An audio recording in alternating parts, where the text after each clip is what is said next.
Okay, there we go.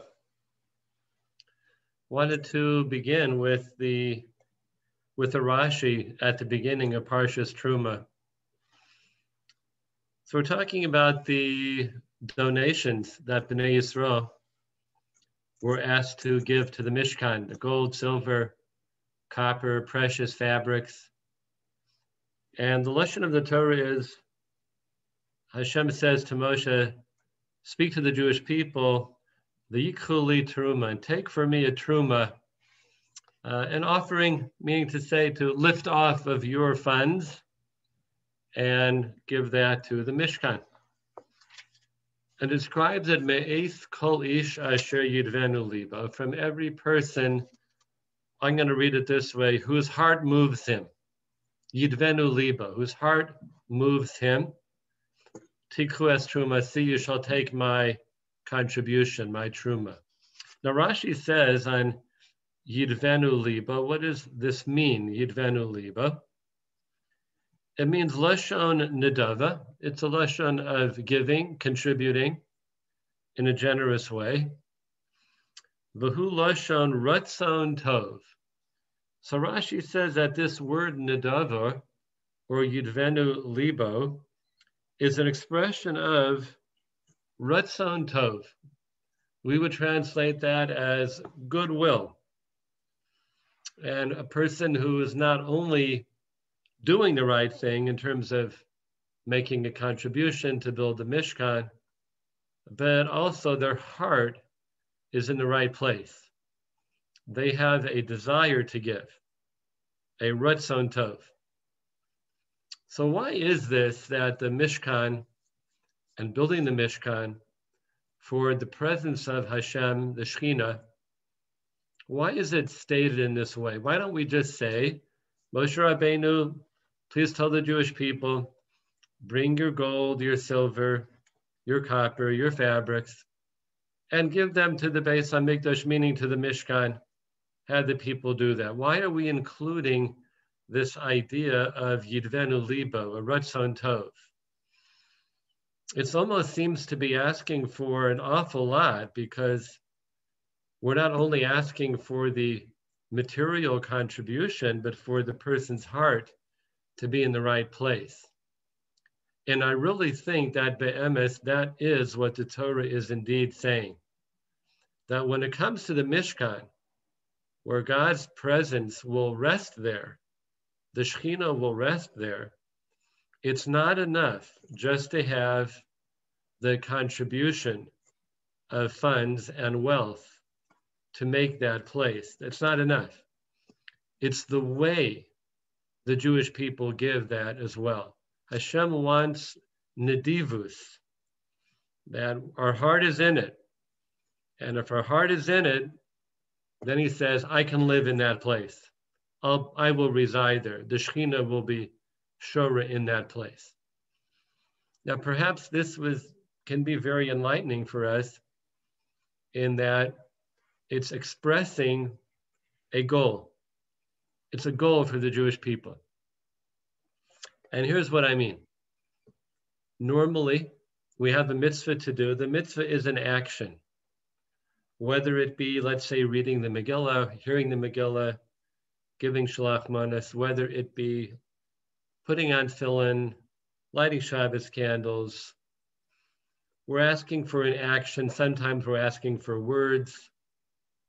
But the action is really what we're looking for. That's what we had to do to be Yotzei.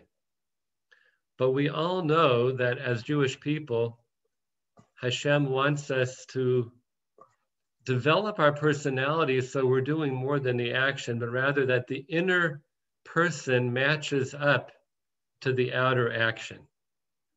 So it's not only that we're giving generously, but we develop a generous spirit. That's more within our personality and our inner person, a Ratzon tov, as Rashi says. So not only for the Mishkan is this required, but it's meant to be teaching us a lesson that when we're giving, yes, the fact that we give is the most important thing, but it's also extremely important that we develop the inner person along with the act of giving.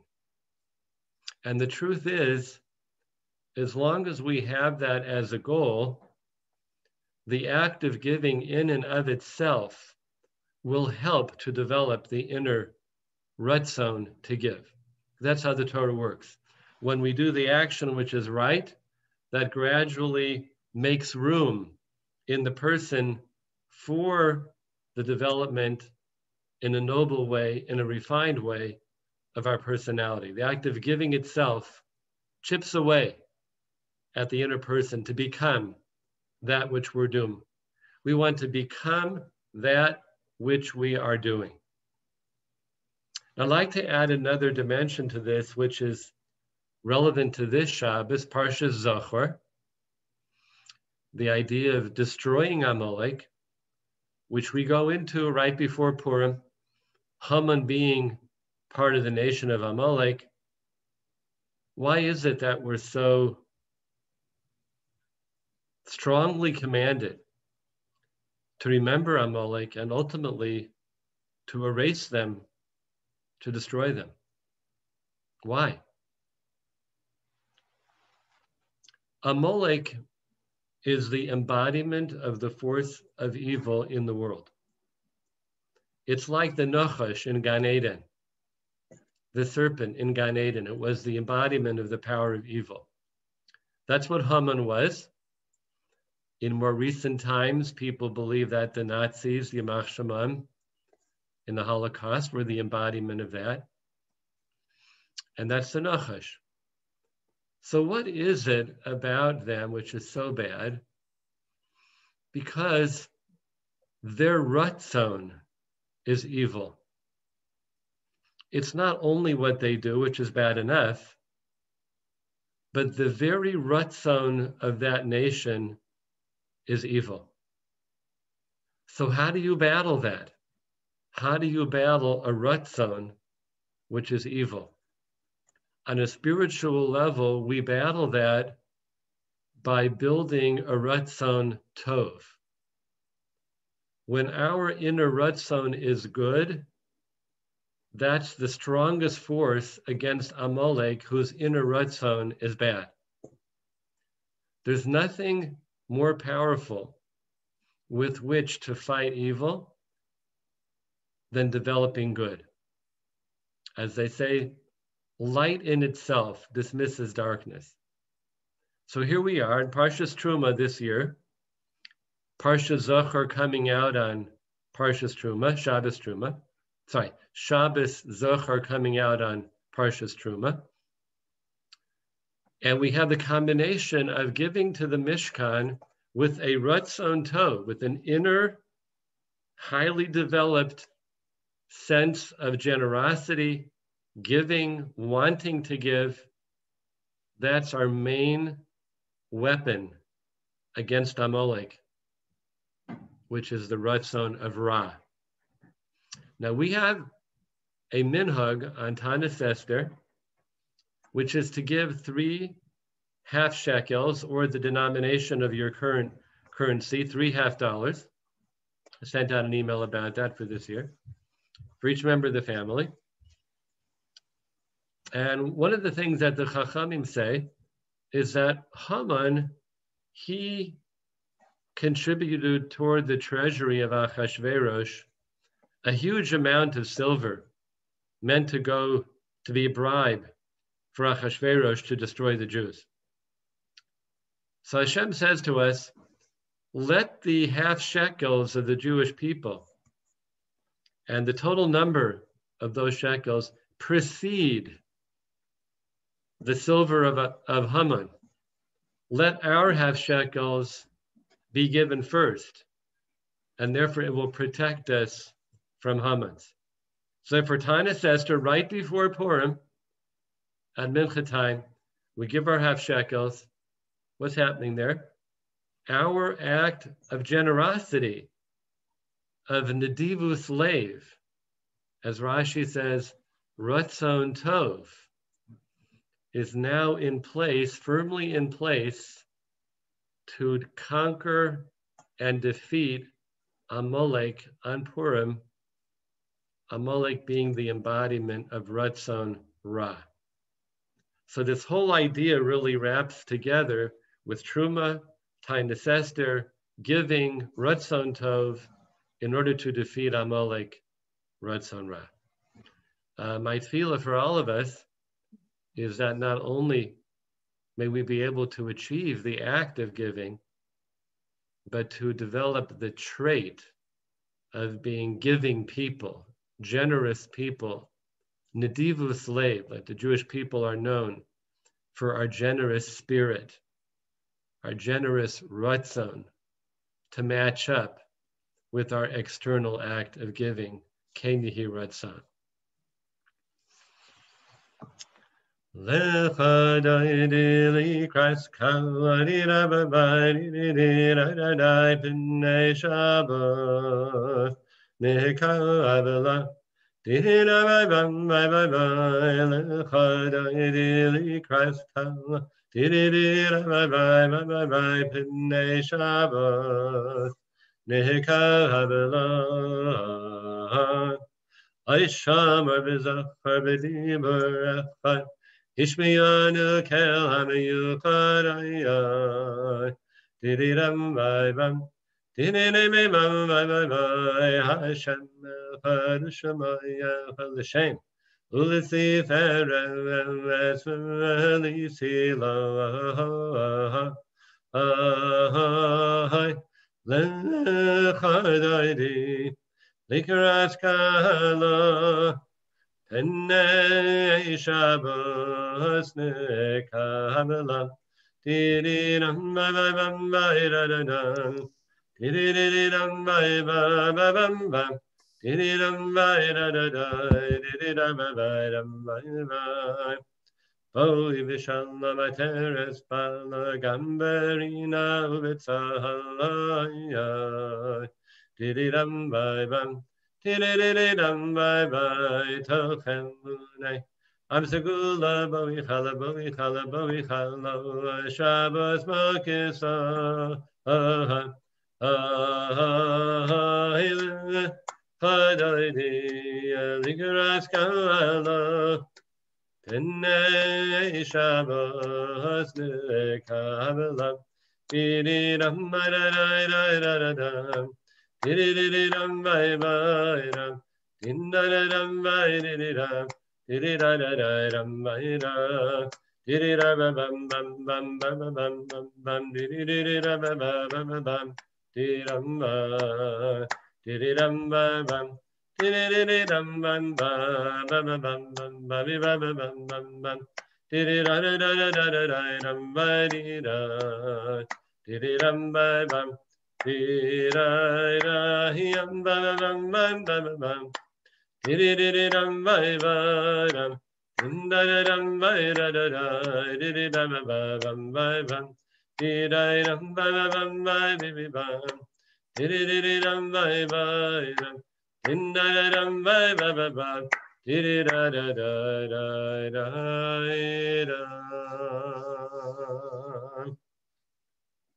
Wanted to talk a little bit about the Mishkan and its relationship to the four parshios, the four special Shabboses, which go from the beginning of the month of Adar up till right before Pesach, the Dalet parshios.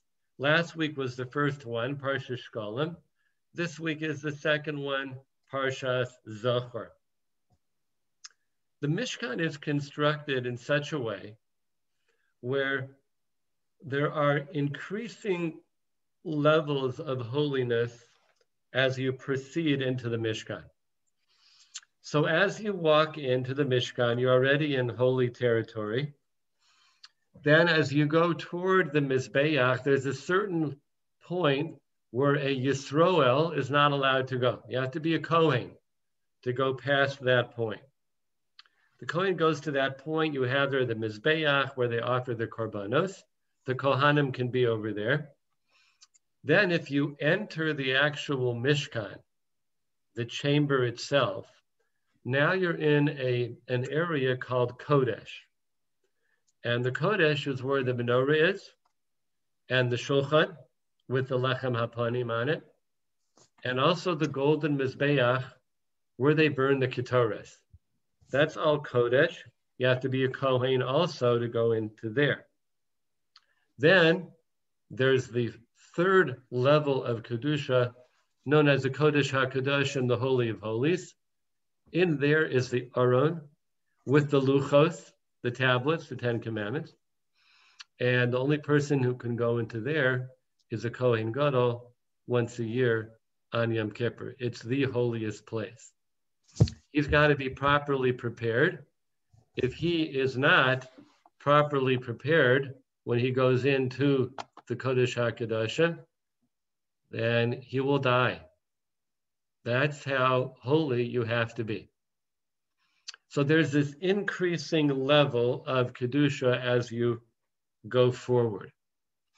Now, when I think about that, I guess I would say when I visualize that, it reminds me a little bit of the Dalet Parshios, these 4 Shabbases, and also it reminds me of many things in Yiddishkeit, in Judaism, where we're taking one step after another and gradually building our relationship with HaKadosh Baruch Hu. We never do it all at once. We never just take everything all at once, with a few rare exceptions like Pesach night. It's considered to be a leap, a tremendous leap all at once. But in general, we go one step at a time. Sfiras HaOmer, one day at a time. The 4 cups of wine on Pesach, each one representing a level of redemption, 1 cup at a time, 1 geula at a time. As a matter of fact, very interesting halacha. Let's just jump ahead to Pesach for a minute. Why not? We're not in Purim yet, but let's talk about Pesach. It couldn't hide. So Pesach has this halacha that you got 4 cups of wine. So how about if a person says, you know what, I'm just going to take care of that right away. So at the beginning of their Seder, they take 1 cup of wine, boom, and then they take 3 more. So they are trying to fulfill all 4 cups of wine, one after the other.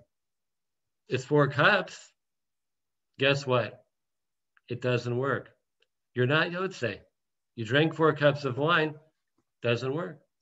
You have to drink 4 cups of wine where they are meant to be in the Seder. At a certain point, you're meant to drink that cup of wine and not prior to that. You can't bunch them all up together. Growth has to be in steps. So I think the Dalet Parshios are quite similar to that. You have Shkolim, the half shekel, Zachor, Parshas Parah, the red heifer, and Parshas HaChodesh. Parshas HaChodesh, the last one, Hischadshus, the idea of recreating oneself brand new. We're taking a little journey here with each one of these Parshios. It takes us through Purim. It precedes Purim, takes us through Purim, pretty close to Pesach, one step at a time. The Mishkan, similarly, when a person walks into that space, one step at a time. That's the way growth works in Yiddishkeit. It has to be step by step. Now, once we've taken the requisite number of steps, now we have the whole system, the whole progression. We've reached, you might say, the end of that progression. So is that really the end? No, that's just the beginning of the next progression.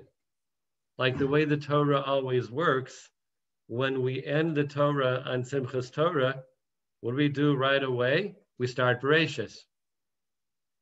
And that doesn't mean we're ending and we're beginning. It means the end goes in to become the next beginning. It's not really linear, that the end becomes the beginning, take it to the end, which once again becomes the beginning, and that's the process of life, of growth. We don't conclude, we just start again. At the same time, it's very important at that moment of conclusion to make a celebration. When we celebrate Simchas Torah and we finish the Torah, right before we go into Bereshis, there's a little celebration there at the end of the Torah, Chassan Torah. Mazel Tov, there's a chuppah there. We have to take that time to celebrate, and then we start Bereshis, Chassan Bereshis. So I think that celebration, which we find many places in Yiddishkeit, we celebrate the conclusion of something important, something that we worked hard on. I think it has two functions. I'm sure it has more than two, but two that I can think of at this particular moment. So the two are this. Number one, it's really important to celebrate an effort. We put forth effort, we tried, we got to that place.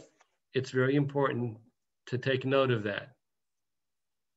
Secondly, that celebration launches us into the next process of growth. We're not just celebrating finishing, we're also celebrating beginning. And that celebration serves both purposes, the end and the beginning. Thank God we got to this point, and here's the energy with which we start the next step of the journey. The whole Jewish calendar is like this. All of Jewish life is like this.